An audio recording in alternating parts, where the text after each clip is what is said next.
Assalamu alaikum students. This is part 2 of the lecture air pollution. Part 1 में हम ozone depletion को हम detail में स्टडी कर चुके हैं कि what is air pollution, what are air pollutants and ozone depletion. So हम ये टॉपिक्स जो हैं डिटेल में स्टडी कर चुके हैं. सो नेक्स्ट अब हम जो पार्ट 2 है लेक्चर का उसमें हम climate change, green house effect और स्मोक को डिटेल में पढ़ेंगे. सो आइए आज का लेक्चर अपना स्टार्ट करते हैं. नेक्स्ट अब हम जो स्टडी कर रहे हैं एयर पोल्यूशन का जो एक बहुत ज़्यादा इम्पॉर्टेंट एस्पेक्ट है वो है क्लाइमेट चेंज. क्योंकि ये सारी चीज़ें हमारी एक्टिविटीज़ से हम जो पोल्यूटेंट रिलीज कर रहे हैं, केमिकल्स रिलीज कर रहे हैं, उसी से रिलेटेड है. तो एक तरफ तो हमने पढ़ लिया ओजोन डिप्लीशन, ओजोन लेयर किस तरह डिप्लीट हो रही है. तो नेक्स्ट हम ये देख रहे हैं कि हमारा क्लाइमेट, हमारा टेम्परेचर, हमारा एटमोसफेयर किस तरह से चेंज हो रहा है. जो अर्थ का टेम्परेचर है वो डिपेंड करता है हमारे पास कि जितनी हमारे पास अर्थ की एनर्जी, सन की एनर्जी अर्थ तक पहुंच रही है, वो जितनी मिकदार में एंटर कर रही है उतनी मिकदार में वो लीव भी कर रही है. When incoming energy from the sun is absorbed, जब आप उसे जस्ट कर रहे हैं, absorb कर रहे हैं, अर्थ गर्म होती है. When the earth sun's energy is reflected back into space, जब आप उस एनर्जी को कुछ को absorb कर रहे हैं और कुछ एनर्जी को वापस भेज रहे हैं तो वो गर्म नहीं करेगी. When energy is released from earth into space, जब स्पेस में वो एनर्जी रिलीज करेगी तो प्लैनेट ठंडा होगा, उसका टेम्परेचर नॉर्मल होगा. Many factors both natural and human can cause changes in Earth's energy balance. यानी एक पूरा प्रोसेस है जिसके थ्रू आपके पास सनलाइट जो है अर्थ तक पहुंचती है, अर्थ को वार्म करती है, लेकिन कुछ एनर्जी उसकी रिफ्लेक्ट बैक करती है जिससे अर्थ गर्म नहीं होती, लेकिन कुछ एनर्जी जो है अर्थ स्पेस में भेज देता है जिससे अर्थ का टेम्परेचर जो है वो कम होता है, वो कूल करती है अर्थ. तो ये एक नेचुरल बैलेंस है, लेकिन इस नेचुरल बैलेंस में जो है हमारे पास एनर्जी के नेचुरल बैलेंस में कुछ फैक्टर्स इफेक्ट करते हैं और वो जो फैक्टर्स हैं वो हमारी वजह से इफेक्ट कर रहे हैं. जिसमें से फर्स्ट फैक्टर जो है वो ग्रीन हाउस इफेक्ट है, which affect the amount of heat retained by Earth atmosphere. ये हम अभी पढ़ेंगे नेक्स्ट ग्रीन हाउस इफेक्ट भी कि वो किस तरह इफेक्ट करता है. यानी अगर ग्रीन हाउस इफेक्ट में चेंजेस हो रही हैं, उसकी कंसंट्रेशन कम या ज्यादा हो रही है, तो आपके पास जो हीट एटमॉस्फेयर में रह जाएगी, जो इसको गर्म करेगी, उसमें असर पड़ेगा. जो सन की एनर्जी अर्थ तक पहुंच रही है उसमें भी, उसकी अमाउंट में भी चेंजेस होंगी. और इसके अलावा आपके पास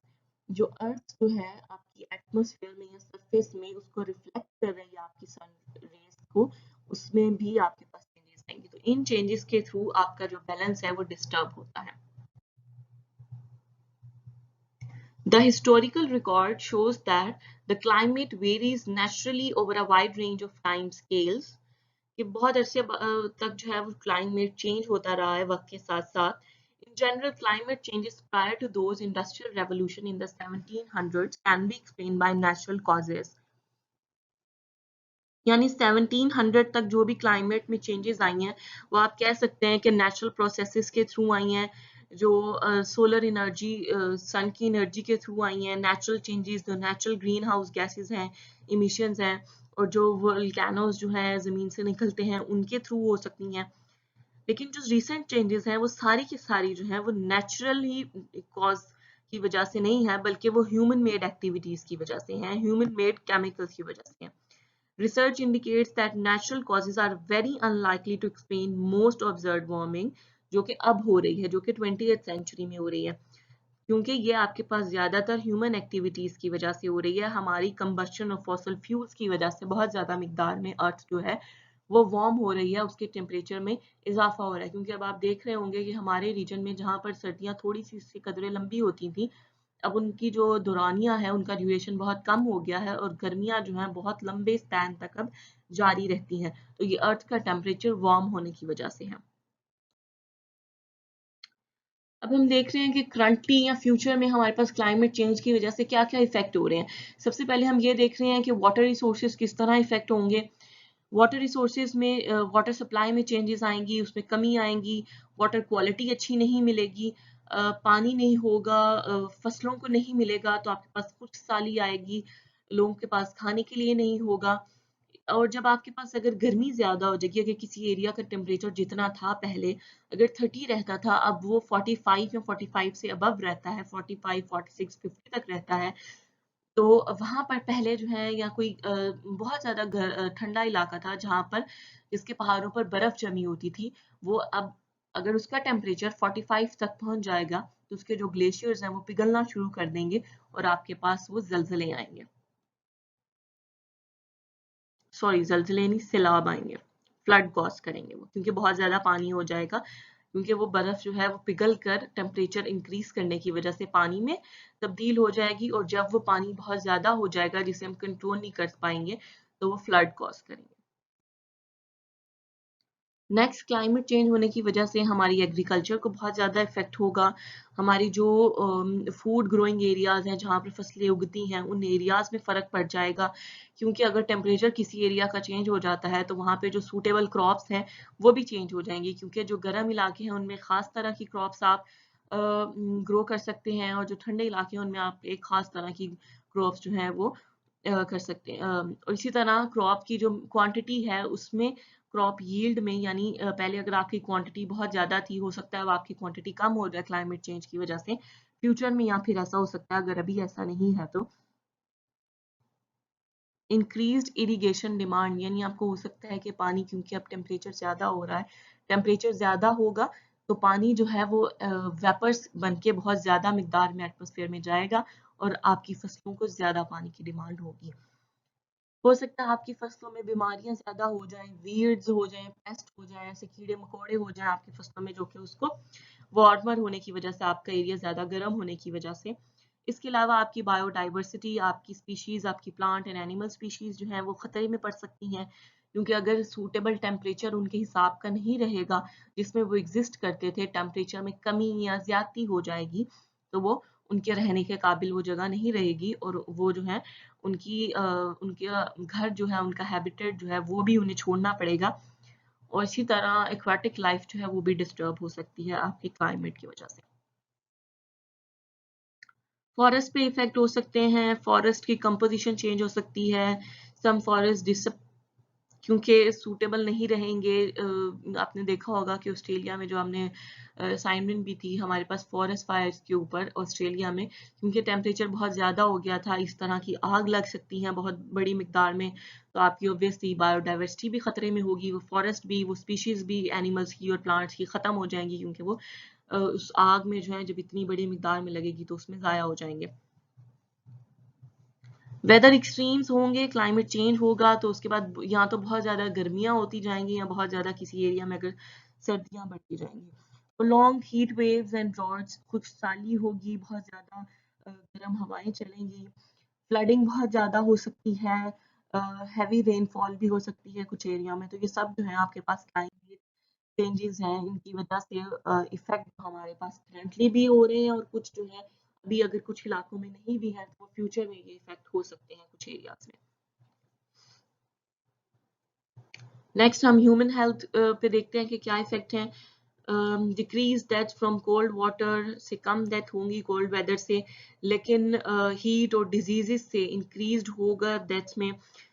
गर्मी की वजह से ज्यादा डेथ होंगी। Disruption of food and water supplies, food में और वाटर सप्लाईज में कमी होगी, तो ऑब्वियसली वो ह्यूमन को उसकी हेल्थ पे इफेक्ट करेगी।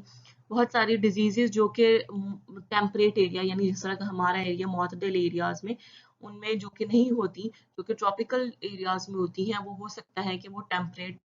इलाकों में, मुतदल इलाकों में बहुत सी बीमारियां वकू पजीर हो जाएं। रिस्पायरेटरी सांस के मसाइल बहुत से पैदा हो सकते हैं। वाटर जो है पोल्यूट हो सकता है आपसे कोस्टल फ्लडिंग के थ्रू, यानी आपके पास अगर समुद्रों में पानी बहुत ज्यादा हो जाएगा, सीज में, ओशन में, तो वो भी फ्लड कॉज करेंगे, तो उससे वाटर पोल्यूशन हो सकती है। Increase formation of photochemical smoke, smoke जिस तरह आपने लाहौर में पढ़ा होगा, लाहौर में देखा होगा कि स्मोक बहुत ज्यादा जो है कुछ सालों से हो रही है,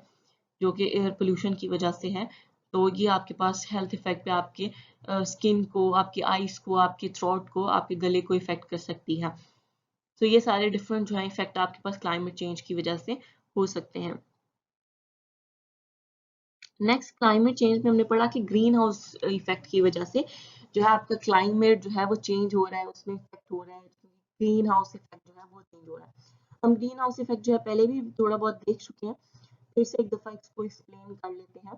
कि जो ग्रीन हाउस इफेक्ट है होल्ड्स टू मीनिंग्स, इसके दो मतलब है। एक तो नेचुरल आपके पास ग्रीन हाउस इफेक्ट है, that one that keeps our earth climate normal and comfortable, एक नेचुरली एग्जिस्ट कर रहा है जो कि हमारी अर्थ को, हमारे एटमॉस्फेयर को नॉर्मल रख रहा है, कंफर्टेबल रख रहा है हमारे क्लाइमेट को। On the other hand there is a man made green house effect, क्योंकि हम बहुत ज्यादा मिकदार में फॉसल फ्यूल यूज कर रहे हैं, बर्न कर रहे हैं कोल, नेचुरल गैस, ऑयल, जिसकी वजह से हमारे पास जो green house effect, man made green house effect है वो बहुत ज्यादा हो रहा है। सो जो नेचुरल हमारे पास ग्रीन हाउस इफेक्ट है वो is made from heat energy radiated from the sun, जो कि सन से एनर्जी आ रही है उससे बनता है। ये नेचुरली प्रेजेंट होती हैं ये ग्रीन हाउस गैसेज हमारे पास एटमॉस्फेयर में। Sunlight goes through the atmosphere warming earth in a cycle, sunlight क्योंकि हमारी अर्थ को गर्म करता है, the cycle continues to the atmosphere as the gases absorb energy at the same time while the leftover go to space। तो वो green house जो gases हैं किस तरह अर्थ के टेम्परेचर को कंट्रोल करती हैं या नॉर्मल रखती हैं, कि सनलाइट की जो एक्स्ट्रा जो रेज हैं उनको ये अब्जॉर्ब कर लेती हैं, जब ये उसको अब्जॉर्ब कर लेती हैं तो अर्थ का टेम्परेचर जो है नॉर्मल रहता है और बाकी को ये स्पेस में या जाने देती हैं ताकि अर्थ का टेम्परेचर नॉर्मल रहे। Some sun energy trapped in earth makes it much warmer and comfortable।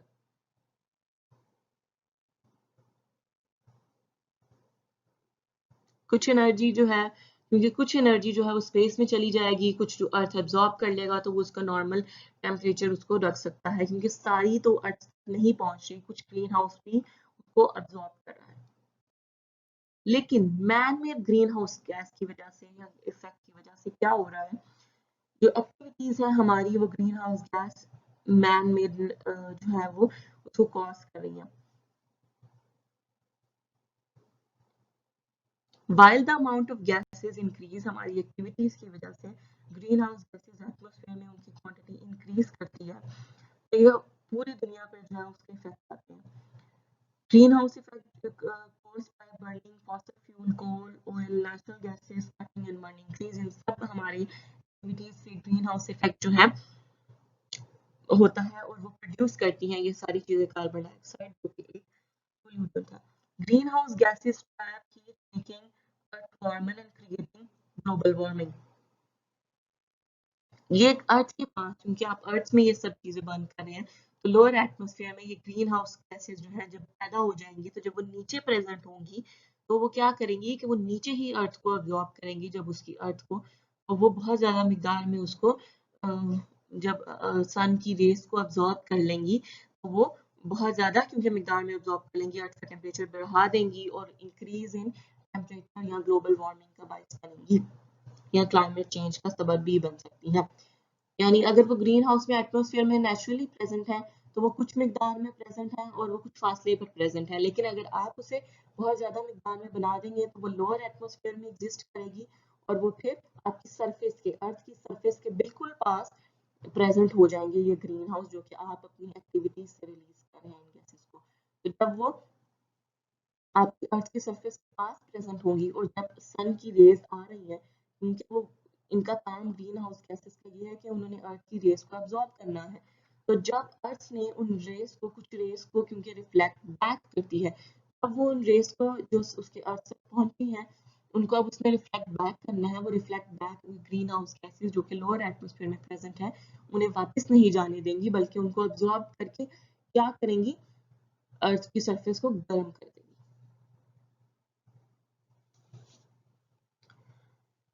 Other causes जो कि increase in green house gas का सबब बन रहे हैं वो emission of such gases are any all electrical appliances, सारी इलेक्ट्रिकल अप्लायंसेस भी ग्रीन हाउस गैसेस जो है वो रिलीज करती हैं जो कि ग्रीन हाउस इफेक्ट में इजाफे का सबब बनता है। The greenhouse effect is the problem caused by increased quantities of gases, ये quantity carbon dioxide, water vapour, methane, tropospheric ozone and nitrous oxide, ये सारे ऑक्साइड क्योंकि ये कॉज करती हैं, इसको बनाते हैं, हमारी एक्टिविटी से बन जाती हैं, तो ये अर्थ की वही बात जो मैंने अभी एक्सप्लेन की है कि जो रिफ्लेक्ट बैक जिन रेस को अर्थ ने करना है वो उसको करने नहीं देंगी, बल्कि उसको अब्जॉर्ब कर लेंगी उस हीट को, और अर्थ का एटमॉस्फेरिक टेम्परेचर जो है उसको इंक्रीज कर देंगी। तो ये जो वो गैसेस, ग्रीन हाउस गैसेस हैं, उनमें ये सारी गैसेस शामिल हैं। तो अभी जो हमने ओजोन पढ़ी, हमने कहा ग्राउंड लेवल में ओजोन प्रेजेंट होती है, तो ये वो भी ग्रीन हाउस गैस का हिस्सा ही है। The true greenhouse gases with the largest concentration are water vapor and carbon dioxide. Water vapor obviously hydrological cycle में present होता है, और carbon dioxide carbon cycle के through present होता है. The greenhouse effect works like an actual greenhouse, a place to keep growing plants nice and warm. यानी जो आपके पास नेचुरल ग्रीन हाउस गैस है वो आपके पास टेम्परेचर को नॉर्मल रखने के लिए काम करता है, लेकिन हमारी ह्यूमन एक्टिविटीज की वजह से उसमें डिस्टर्बेंस होती है, और उसकी क्वांटिटी जो है लोअर एटमॉस्फेयर में बहुत ज्यादा इन ग्रीन हाउस गैसेस की हो जाती है. Visible light enters the top of the Earth's atmosphere. Some of it is scattered by air molecules and most of it is reflected back into the space. जो visible light सन से आ रही है वो क्या करती है, वो अर्थ के एटमॉस्फेयर में टॉप में दाखिल होती है, कुछ उसमें स्कैटर हो जाती है और कुछ रिफ्लेक्ट बैक करनी होती है स्पेस में. जब सन की जो एनर्जी है वो अर्थ तक पहुंचती है तो उस एनर्जी में से 70% जो एनर्जी है वो अब्जॉर्ब हो जाती है जमीन में, प्लांट्स में, या जितनी भी एक्टिविटीज जो कि एनर्जी को यूज करती हैं उनमें 70% जो है वो यूज हो जाती है, और बाकी जो 30% है वो रिफ्लेक्ट बैक करनी होती है आउटर स्पेस में बाय क्लाउड्स के थ्रू, वो वापस स्पेस में चली जाएगी. But the 70% does not stay on the earth forever. The thing around the planet that absorb the sun's heat eventually radiate a portion of that heat back out at a different wavelength. जो वो energy plants या different अपनी activities के लिए use करने के लिए sun energy absorb करते हैं, वो हमेशा यहाँ पर नहीं रहती, बल्कि वो भी उसको रेडिएट बैक कर देते हैं एट अ डिफरेंट वेवलेंथ. ये बता रहा है कि ये अर्थ की सरफेस है, ये सोलर रेडिएशन है. यहाँ पे आपके पास अर्थ की सरफेस में हमारी एक्टिविटीज की वजह से carbon dioxide, methane, nitrous oxide, ये ग्रीन हाउस गैसेस प्रेजेंट हैं. वो पहुंचती हैं कुछ जो आपके पास जब रेस पहुंचती हैं कुछ अब्जॉर्ब हो जाती हैं, कुछ ने जो है रेडिएट बैक करना होता है, उसने वापस स्पेस में जाना होता है, स्पेस में जाके कहीं यहाँ पर उसने गायब हो जाना है. लेकिन क्या होता है, इन ग्रीन हाउस गैसेस की वजह से ये जो प्रेजेंट है वो उसे बाहर निकलने नहीं देंगी, बल्कि वो इधर उसे आसपास ही, अर्थ की सरफेस के आसपास ही जमा करके रखेंगी, और जब उसको यहाँ पर जमा करके रखेंगी रेस को, तो वो अर्थ का टेम्परेचर बढ़ा देंगी, और ऑब्वियसली वो फिर क्लाइमेट चेंज का बाइस बनेगी. नेक्स्ट जो एयर पोल्यूशन में जो सबसे इम्पोर्टेंट और जो रिसेंट पाकिस्तान में जैसे लाहौर में हमने देखा है, रिसेंट जो एक स्टेप जो एयर पोल्यूटेंट्स की वजह से, पोल्यूशन की वजह से जो कोज हो रहा है वो है स्मोक. स्मोक भी आपके पास दो तरह की है, एक है सल्फोरस स्मोक और एक है फोटोकेमिकल स्मोक. जो सल्फोरस स्मोक है उसे हम लंदन स्मोक भी कहते हैं, क्योंकि वो सल्फर लंदन में, वो हम इसको डिटेल में भी अभी देखते हैं नेक्स्ट स्लाइड्स में, क्योंकि वो लंदन में सबसे पहले जो है वो बहुत ज्यादा मिकदार में पाई गई थी, जिससे उसको लंदन स्मोक के नाम से उसको जाना गया. तो उसकी कंसंट्रेशन जो है वो ये किस वजह से होती है, क्योंकि इसमें सल्फर ऑक्साइड जो कि हम पढ़ चुके हैं, सल्फर डाइऑक्साइड, सल्फर के डिफरेंट ऑक्साइड्स, उसकी कंसंट्रेशन की वजह से लंदन स्मोक या सल्फोरस स्मोक बनती है. And is caused by the use of sulfur bearing fossil fuel particle coal. हम जो कोल यूज करते हैं, डिफरेंट फॉसिल फ्यूल यूज करते हैं, उसमें सल्फर प्रेजेंट होता है, जिससे सल्फर डाइऑक्साइड एटमॉस्फेयर में रिलीज होता है और वो स्मोक कॉज करता है. This type of smoke is aggravated by dampness, यानी नमी भी होती है और साथ साथ सस्पेंडेड जितने भी पार्टिकुलेट मैटर हैं उनकी कंसंट्रेशन दोनों मिलके जो है अपना रोल प्ले करेंगे और वो स्मोक कॉज करेंगे. Next, photochemical smoke जो है, which is also known as Los Angeles smoke, occurs most prominently in urban areas. Urban areas, cities में, large cities में, centers में बहुत ज़्यादा मिकदार में ये ज़्यादा पाई जाएगी, जहाँ पर बहुत ज़्यादा ऑटोमोबाइल्स यूज होती हैं. अर्बन एरियाज में, सिटीज में, जैसे लाहौर एंड कराची हैं, ऑटोमोबाइल्स बहुत ज़्यादा मिकदार में हैं, पर्सनल भी एंड पब्लिक ट्रांसपोर्ट भी. It requires neither smoke nor fog. This type of smoke has its origin in the nitrogen oxide. जिस तरह सल्फोरस स्मोक है जो कि सल्फर ऑक्साइड से है, photochemical smoke is through nitrogen oxides and hydrocarbon vapours, और ये रिलीज होते हैं आपके व्हीकल्स के थ्रू, और जो कि एटमॉस्फेयर में देन रिएक्ट करते हैं, फोटोकेमिकल रिएक्शन करते हैं इन लोअर एटमॉस्फेयर, और फोटोकेमिकल स्मोक का बाइस बनते हैं, जिससे आपकी विजिबिलिटी में आपको बहुत ज्यादा, स्मोक की वजह से विजिबिलिटी, जिस तरह धुंध होती है इसी तरह इसको स्मोक, धुआं और फोग यानी धुंध, इन दोनों का मिक्सचर बना के इसका नाम रखा गया है स्मोक।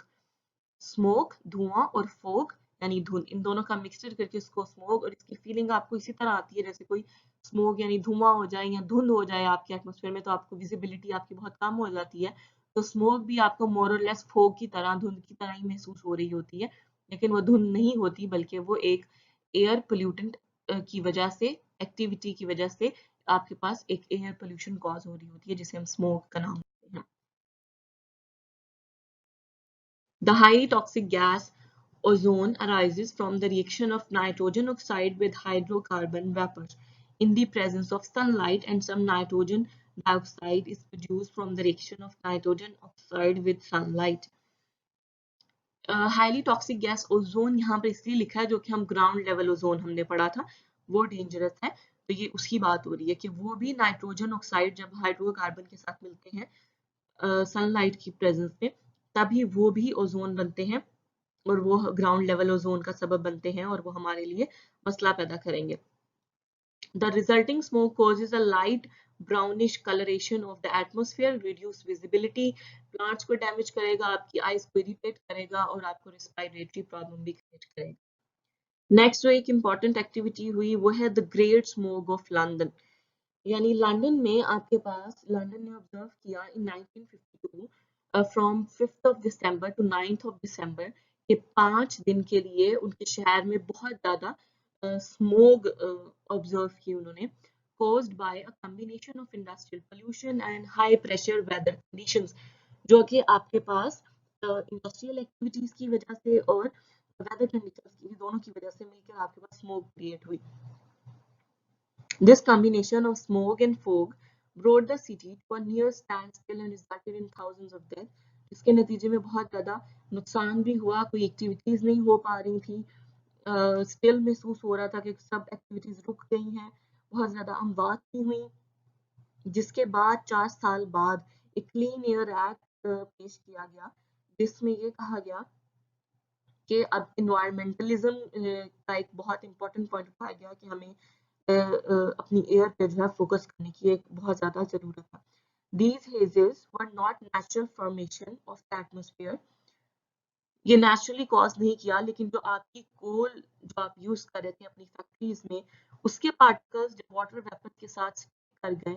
उन्होंने एक डार्क और एक हैवी क्लाउड विजिबिलिटी आपकी बिल्कुल खत्म कर दी, और एक इस तरह की फॉग की तरह की आपको एक सिचुएशन क्रिएट कर दी जिसमें विजिबिलिटी नहीं थी, और ये किस वजह से क्रिएट हुआ, आपकी जो कोल बर्निंग, आपने जो कोयला जलाया था अपनी फैक्ट्रीज में, वो उसके पार्टिकल्स, वो वाटर वेपर जो कि एटमॉस्फेयर में प्रेजेंट होते हैं उनके साथ स्टिक कर गए, और उन्होंने ये हेजी एनवायरनमेंट क्रिएट किया,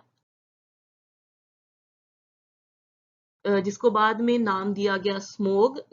मर्ज करके स्मोक एंड फॉग, धुआं और धुंध से मिलाकर नाम रखा गया इसका, जिसको एक 20वीं सेंचुरी में एक लंदनर ने ही, लंदन में रहने वाले ने ही जिसको ये नाम दिया। हुआ क्या था कि दिसंबर 5 में एक एंटी साइक्लोन, यानी बेसिकली एक जिसे कहते हैं कि विंड्स का, हवाओं का एक हजूम जो था, उसने कुछ इस तरह से लंदन को कवर किया कि प्रेशर बहुत ज्यादा था, जैसे साइक्लोन में जो है विंड का एक चक्कर होता है, हवाओं का चक्कर होता है जो कि घूमता है प्रेशर के साथ बहुत ज्यादा, उसके रिजल्ट में क्या हुआ, आपके पास एक इन्वर्जन हुई, और आपके पास कोल एयर जो है यानी ठंडी हवा जो है वो आपके पास वार्म एयर के नीचे ट्रैप हो गई, जमा हो गई, जिसके नतीजे में जो आपकी फैक्ट्रीज या आपकी दूसरी जितनी भी इंडस्ट्रियल पोल्यूशन थी, उससे जो भी पार्टिकल रिलीज हो रहे थे वो कहीं भी जा नहीं सके, बल्कि आपके एटमॉस्फेयर में नियर ग्राउंड लेवल, आपके सरफेस के करीब वो जमा हो गए, क्योंकि आपके पास वो जो एयर थी उसने आपको इस तरह से जकड़ लिया था कि ऊपर आपके कुछ भी चीज जाने नहीं दे रही थी। The result was the worst pollution-based fog in the city's history, और ये इसीलिए हुआ क्योंकि पोल्यूशन बहुत ज्यादा थी आपकी एक्टिविटीज की वजह से,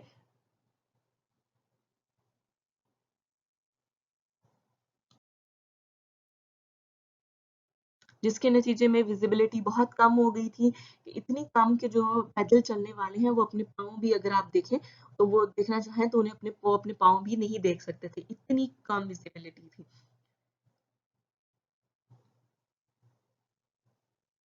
इसके अलावा जो आपके पास ट्रांसपोर्टेशन है वो भी स्ट्रिक्टली जो है वो असाइड फ्रॉम द अंडरग्राउंड, क्योंकि आपको पता है कि बाहर के मुल्क में अंडरग्राउंड ट्रांसपोर्टेशन भी होती है, तो उन्होंने कहा जो अंडरग्राउंड के अलावा जितनी भी ग्राउंड ट्रांसपोर्टेशन थी वो भी सब रिस्ट्रिक्ट हो गई थी, वो भी नहीं चल सक रही थी। जो एम्बुलेंस सर्विसेज थी वो भी सफर की, क्योंकि आपको कुछ नजर नहीं आ रहा, विजिबिलिटी नहीं है, तो आप लोगों को हॉस्पिटल भी लेके जाने में रास्ता हो रहा था। बहुत से लोगों ने अपनी कार जो है वो रोड पर इसी तरह छोड़ दी। बहुत सारे इवेंट्स जो के थे, प्लेज वगैरह कॉन्सर्ट, वो भी कैंसिल करने पड़े, क्योंकि लोग स्टेज तक भी नहीं देख सकते थे। इंडोर भी जो एक्टिविटीज हुई थी उनमें भी वो स्टेज नहीं देख सकते थे। बहुत सारा क्राइम एक्टिविटीज में भी इजाफा हुआ, और डेथ्स जब उन्होंने देखी कि हॉस्पिटल्स में बहुत ज्यादा हुई, और जो पेशेंट्स थे वो निमोनिया और ब्रोंकाइटिस यानी जितनी भी रेस्पिरेटरी प्रॉब्लम्स हो सकते थे वो उनका शिकार हुए। और बहुत से जो एनिमल्स हैं, herds of cattle in Smithfield area का नाम है, रिपोर्टेडली चोक टू डेथ। बहुत से एनिमल्स जो हैं उनको भी रिस्पायरेटरी प्रॉब्लम हुआ, यहाँ तक कि वो बिल्कुल चोक कर गए उनकी सांसें, और वो डेथ का सामना करना पड़ा उन्हें। दो द फोग लास्टेड 5 days, और बिल्कुल वो 9 दिसंबर को खत्म हो चुकी थी, लेकिन its severity was not fully appreciated until the registrar general published the number of fatalities a few weeks later। लेकिन उसकी severity का अंदाजा तब हुआ जब पता चला कि इसमें 4000 डेथ्स हुई। लेकिन उसके बाद लेकिन इसके इम्पैक्ट जो थे वो बहुत देर तक रहे और वो लॉन्ग लास्टिंग थे, लेकिन बाद में जो है एस्टिमेट किया गया कि वो डेथ 4000 नहीं बल्कि 12,000 के करीब थी।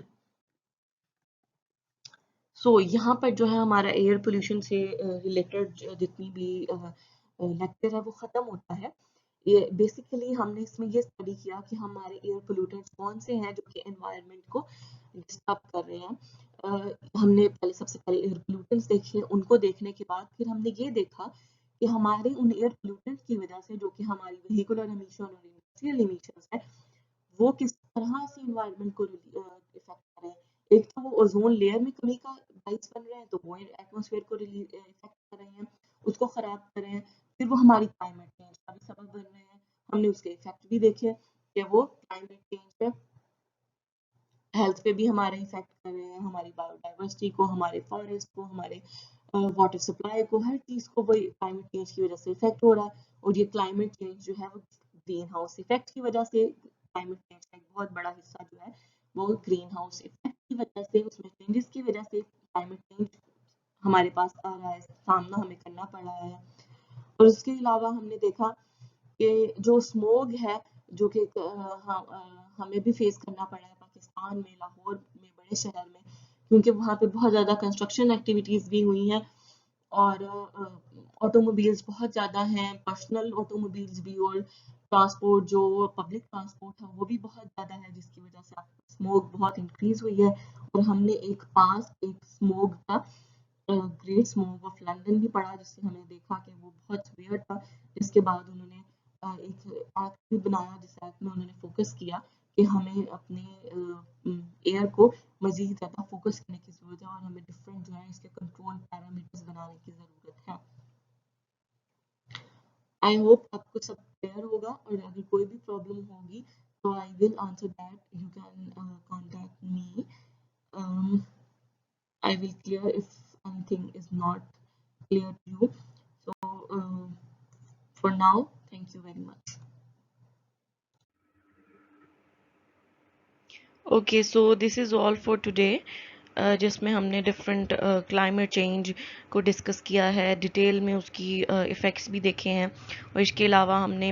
ग्रीन हाउस इफ़ेक्ट को स्टडी किया है, और स्मोग का जो इवेंट एयर पोल्यूशन का एक मेजर इवेंट है जो कि अक्कर होता है डिफरेंट सिटीज़ में, और स्मोग जो है रिसेंटली पाकिस्तान में भी हमने देखी।